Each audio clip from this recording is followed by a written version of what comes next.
요한계시록은요, 큰 네 가지 줄거리로 구성이 되어 있어요. 첫째는 2장과 3장, 7교회에게 보낸 편지. 그리고 이제 7인이 떼지고, 그리고 7 나팔이 불려지게 되고, 그리고 7 대접이 있어요. 7 대접이 있어요. 이는 봉을 떼는 것이고, 나팔은 부는 것이고, 대접은 쏟는 겁니다. 오늘 1절을 보세요. 자, 7인, 7 나팔, 7 대접 중에 15장 1절은 뭐가 쏟아지기 직전입니까? 7 대접이에요. 네, 7 대접. 7 대접이 이제 쏟아지는 그 시점에 와 있어요. 그런데 성경을 보면은 정말 그 이해가 안 되는 이제 내용들이 뭐냐면은요, 7 천사가 7 재앙을 가졌는데 이 뒤로는 어떤 재앙이 있습니까? 없습니까? 대답을 안 하세요. 이게 대답을 할 수도 없고 안 할 수도 없는 게 있어요. 왜냐하니까 17장에는 음료 심판이 이루어지고, 18장에는 바벨론에 대한 심판이 이루어지고, 20장에는 곡과 마곡에 의한 심판이 이루어지고 있거든요. 그러니까 17장 내용, 18장 내용, 20장 내용 이어서 보면은 심판의 그 재앙의 내용들이 있거든요. 계속 기록되어져 있어요. 있으니까 여러분도 대답을 못하는 거예요. 마지막 재앙, 그 뒤에 재앙이 있어요 없어요는 문법적으로는 분명히 마지막 재앙이라 그러잖아요. 그러면서 한 걸음 더 나가, 하나님의 진노가 이것으로 마치리로다. 그런데 17장에 보면 또 진노가 쏟아지잖아요. 18장에 보면 또 진노가 쏟아지지 않습니까? 맞죠? 쏟아지고 있어요. 그러면 계시록 15장 1절 7 천사에게 7 대접이 전달이 되는데, 이것이 하나님은 분명히 말했어요. 마지막 재앙이다. 그리고 이것으로서 하나님의 진노가 마친다. 이렇게 말씀하셨어요. 이 말씀 믿을 수 있습니까? 이 말씀 믿습니까? 아멘입니까? 믿지요? 그러면 17장, 18장, 20장에 나오는 하나님의 진노는 무슨 얘기냐? 이렇게 이제 자꾸 우리가 이렇게 헷갈릴 수가 있지 않습니까? 그래서 15장 1절에서 그 이정표를 딱 찍어 놓는 거예요. 7 대접은 마지막 재앙이다. 이것으로 하나님의 진노가 마치리로다. 이 말은 이후에 재앙은 끝났다, 이 얘기예요. 그러니까 17장, 18장, 19장, 20장의 하나님의 진노, 이 재앙들은 마지막 재앙을 설명해주는, 마지막 7 대접 안에 쏟아진 재앙들을 개괄적으로 분류해서 설명해주는 내용이라는 사실이에요. 아멘입니까? 이 사실을 이해를 하면 요한계시록이 굉장히 쉬웠고, 그렇지 않으면 숲속에서 헤맬 수밖에 없어요. 그러니까 우리로 하여금 헤매지 않도록 7 대접은 마지막 재앙이다. 이것으로 하나님의 진노가 마치리로다. 17장, 18장, 19장, 20절에 이 하나님의 진노, 하나님의 심판의 내용은 마지막 재앙으로 맞춰진 그 속에 담겨져 있는 심판의 내용을 이렇게 부가적으로 설명해 주는 내용이다. 이해가 되시면 아멘. 이것을 놓치면 헤매게 돼요. 그래서 하나님이 이렇게 잘못 해석하지 않도록 그러지 못하도록 이것이 마지막 재앙이다. 7대접이거든요. 이것이 마지막 재앙이다. 이것으로 하나님의 진노가 마친다. 그러니까 17, 18, 19, 20장에 있는 진노 재앙들은 마지막 재앙 속에 이루어진 재앙인데 중요하니까 이걸 따로 내서 설명할 내용이다. 이렇게 주님이 자상하시다니까요. 오류에 빠지지 않도록 이렇게 이정표를 탁탁 찍어주는 거, 이게 너무너무 감사한 거예요. 그러니까 15장 1절을 마지막 재앙이다. 이것으로 하나님의 진노가 마치리로다. 이런 구절들이 17, 18, 19, 20장의 해석이 이 내용을 너무나 이렇게 잘 이렇게 정리해주는 요소들이라는 거죠. 그러니까 성경을 읽을 때 정말 중요한 거는 관찰이다. 그걸 놓치면 헤매게 돼요. 그러니까 그렇구나. 그러니까 16장에 이제 7대접이 쏟아지거든요. 그때 이루어질 재앙과 진노를 떼내서 너무나 중요하니까 추가적으로 설명하는 내용이다. 이렇게 마음에 담겨두시면 굉장히 계시록을 이해하는데 도움이 될 겁니다. 그래서 계시록 15장의 구조는요, 1절로 좌표를 딱 찍어줘요. 이게 마지막 재앙이다.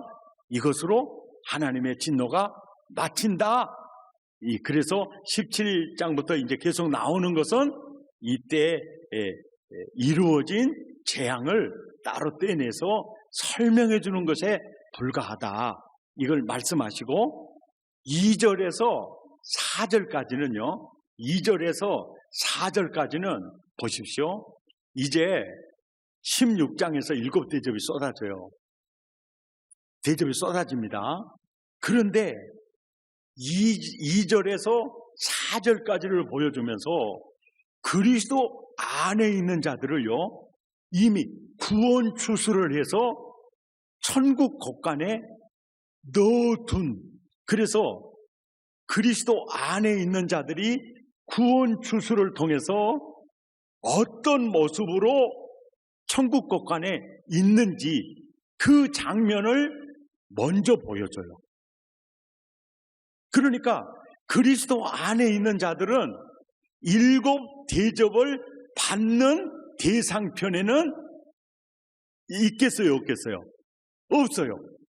이미 이들은 천국 곳간 안에 있다. 그 왜 이 얘기를 하느냐면 복음서와 계시록에 이렇게 연결되어 있는 아주 중요한, 성경의 저자는 성령님 한 분이라는 것을 정확히 알 수 있어요. 마태복음 13장 29절에서 30절에 보면 보세요. 세상에는 좋은 곡식과 가라지가 공존해요. 교회도 마찬가지예요. 좋은 곡식과 가라지가 공존합니다. 그런데 언제까지 공존하느냐? 자, 계시록 14장 마지막 추수 있죠? 그때까지 공존해요. 그럼 마지막 추수 때가 되면은 구원 추수가 이루어지고 심판 추수가 이루어지잖아요. 심판 추수가 이루어지죠. 그런데 이 성경이 이렇게 돼 있어요. 가라지는 먼저 거두어 불사르게 단으로 묶고, 이게 불사르게 이렇게 단으로 묶고 먼저 곡식, 그리스도 안에 있는 알곡들을 먼저 추수해서 곡간에 넣으리라. 이 말대로 계시록 15장 2절에서 4절은 그리스도 안에 구원 추수된 영혼들이 어떤 모습으로 있느냐, 그 장면을 보여줘요. 그 장면을 보여주는 것이 2절에서 4절까지. 2절을 보십시다. 시작. 또 내가 보니 불이 섞인 유리바다 같은 것이 있고 짐승과 그 우상과 그 이름의 수를 이기고 벗어난 자들이 유리바닷가에 서서 하나님의 검은 거를 가지고 뭡니까? 유리바닷가에서요 춤추는 축제 속에 참여 있는 거예요. 자, 이 유리바닷가에서 춤추는 축제 속에 참여해 있는데 여기에 참여해 있는 자들이 누구냐면은 짐승과 그 위에 우산과 그 이름의 수 666을 이기고 벗어난 자들은 다 지금 어디 있어요? 유리바닷가에 있어요. 보세요. 지금 이 시점이 뭡니까? 7 대접을 쏟을 준비를 하는 장에서 먼저 보여주는 게 그거야. 야, 666을 벗어난 자들, 그리스도 안에 있는 자들, 그 자들은 이미 구원 추수가 이루어져서 유리바닷가에서 하나님의 검은 거를 가지고 춤추는 축제 속에 있는 것을 봐. 이 얘기예요. 봐. 그러니까 그리스도 안에 있는 자들, 알곡들, 이들은 이 세상에는 이미 없어요. 그들은 다 유리바닷가에서 춤추는 축제 속에 참여하고 있는 거예요. 근데 유리바다면은 거기도 못 살겠네? 물이 좋지 뭐 유리가 좋아? 이렇게 또 생각을 하겠죠. 이것은 사도 요한이 볼 때 마치 바다가 유리 같더라 이 말이에요. 그러니까 짜잔하다는 겁니까? 때깔난다는 겁니까? 예? 예. 그리고 찬란하다는 겁니까? 때깔이 죽었다는 겁니까? 예? 아주 환상적이라는 거죠. 이 바다가 이렇게 유리 바닷가에서 이렇게 춤추는 자들이 있는데 그 모습이 있는데 유리 바닷가에 있더라.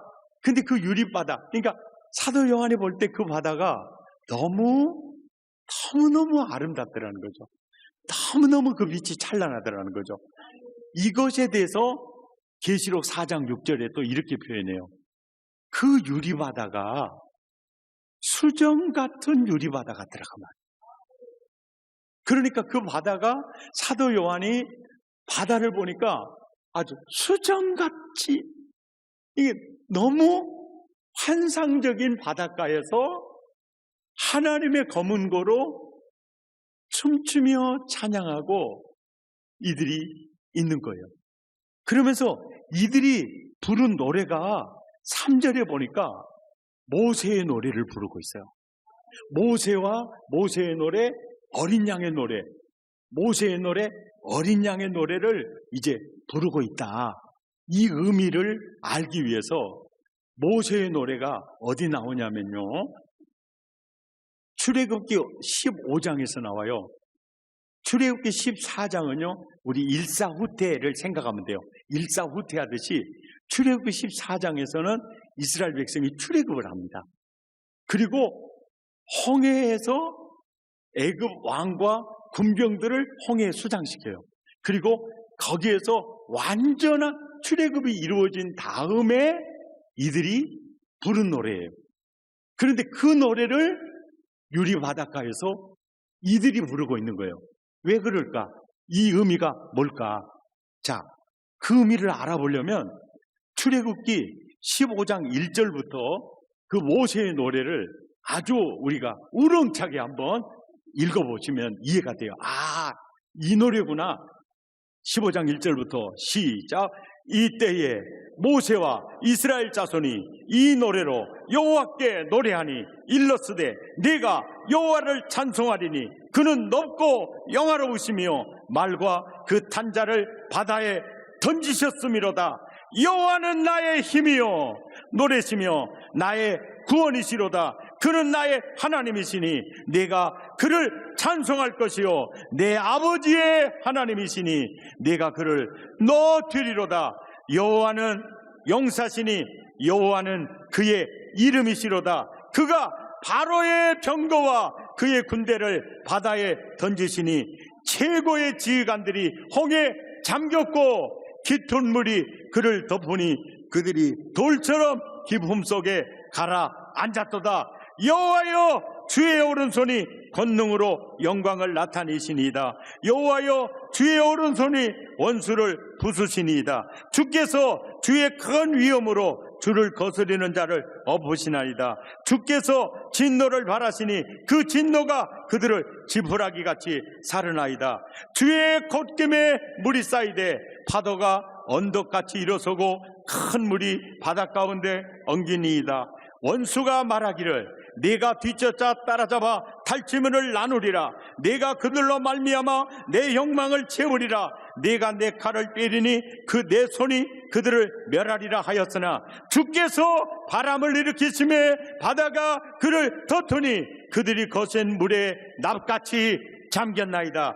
여호와여 신중에 주와 같은 자가 누구이니까? 주와 같이 거룩함으로 영광스러우며 찬송할 만한 위엄이 있으며 기이한 일을 행하는 자가 누구이니까? 주께서 오른손을 드신즉 땅이 그들을 삼켰나이다. 주의 인자하심으로 주께서 구속하신 백성을 인도하시되 주의 힘으로 그들을 주의 거룩한 저소에 들어가게 하시나이다. 여러 나라가 듣고 떨며 블레셋 주민이 두려움에 잡히며 에돔 두령들이 놀라고 모압 영웅이 떨림에 잡히며 가나안 주민이 다 낙담하나이다. 놀람과 두려움이 그들에게 임하며 주의 탈이 크므로 그들이 돌같이 침묵하여 싸우니 여호와여 주의 백성이 통과하기까지 곧 주께서 사신 백성이 통과하기까지였나이다. 주께서 백성을 인도하사 그들을 주의 기업의 산에 심으시리이다. 여호와여 이는 주의 조소로 삼으시려고 예비하신 것이라. 주여 이것이 주의 손으로 세우신 성소로소이다. 여호와여 영원 무궁하도록 다스리시도다 하였도다. 할렐루야. 이 모세의 노래가 뭐냐면 드디어 우리는 애굽에서 출애굽했다. 우리를 이렇게 구원하시는 분이 여호와 하나님이셨다. 원수를 홍해에 수장시키셨다. 그리고 우리는 완전히 출애굽했다. 할렐루야. 이 감격을 노래하고 있어요. 이 노래를 그리스도 안에 구원 주수를 통해서 천국 것과 유리바닷가에서 노래하며 춤추는 축제 속에 참여하는 이들이 부른 노래가 이 찬양을 했다. 이 말이 무슨 얘기냐 그러면요, 우리가 영영육으로부터 완전히 출애굽했다. 악한 영으로부터 완전히 출애굽했다. 우리가 음부의 권세 지옥으로부터 완전히 벗어났다. 완전한 구원이 우리에게 임하였다. 그래서 모세의 노래, 어린 양의 노래를 부른다. 그러니까 이 노래를 부르는 사들은 다 그리스도 안에 있는 자들이고 믿음의 사람들이고 구원 주수에 참여하는 자들이고, 이들은 일곱 대접이 쏟아질 때 세상에는 있는 겁니까 없는 겁니까? 없어요. 이것을 그대로 알고 먼저 거두어 천국 곳간에 있는 그 유리 바닷가에 춤추는 축제 속에 참여해 있는 모습으로 미리 다 보여주는 거예요. 얼마나 알기 쉽고 이해하기 쉽도록 아예 먼저 완전히 거두어지고 다음 주에 보게 될 일곱 대접이 쏟아질 때 그 속에요, 그리스도 안에 있는 자들은 하나도 없어요. 일곱 대접을 받을 대상 중에 구원받아야 될 종도 하나도 없어요. 이제 다음 주에 보시면 알아요. 그들은 이미 하나님이 택하시고 예정하시고 당신의 아들로 삼으시고, 이들은 이미 구원 추수에서 유리바닷가에 있어요. 이걸 완전히 비교해서 보여줍니다. 이해가 되시면 아멘 하십시다. 아멘. 그래서 이제 구원 추수를 통해서 유리바닷가에 춤추는 축제에 참여하는 이들을 먼저 보여주고, 그리고 5절부터 8절까지는요 이제 심판 추수의 대상들에게 그 7 대접을 쏟을 준비를 하는 장면이 5절부터 8절까지요. 함께 읽죠. 시작.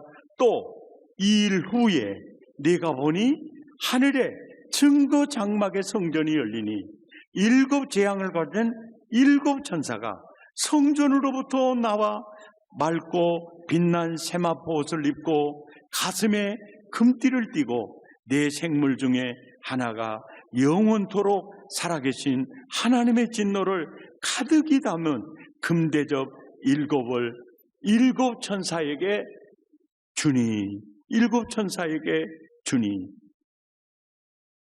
계시록 4장 강의할 때 들으셨죠? 네 생물은 양 날개가 있고 거기는 막 눈들이 많이 있다는 거 기억나시죠? 그들은 어떻게 보면은 짐승 같은데 알고 보니까 하나님을 가장 가까이에서 섬기는 천사장들의 특별한 임무를 띈 그 천사장급들이에요. 이들을 내 생물이라고 계속 이렇게 표현을 하고 있어요.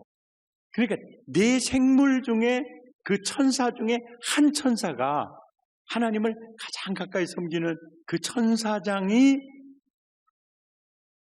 금대접 7을 그 7 천사에게, 다른 또 천사에게 이렇게 나눠주는 장면이고, 그리고 7 대접을 쏟을 때 출발점은 하늘에 있는 증거 장막이라는 거, 성전이 열린다는 거. 그러니까 7인 7 나팔, 언제나 출발은 하늘 성전이었다는 거.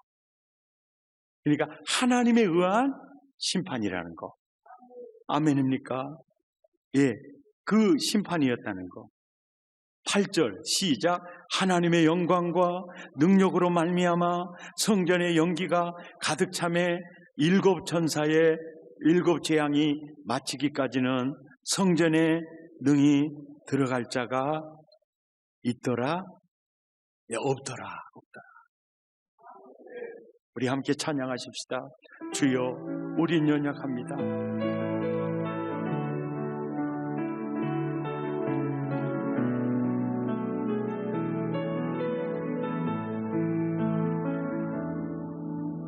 주여, 우린 연약합니다. 우린 오늘을 힘겨워합니다. 주 뜻 이루며 살기에 부족합니다. 우린 연약합니다. 주여, 우리 넘어집니다. 오늘 하루도 실수합니다. 주의 긍휼을 구하는 죄인입니다. 우리 주만 바라봅니다. 하나님 주님의 은혜 온 세상 위에 넘칩니다.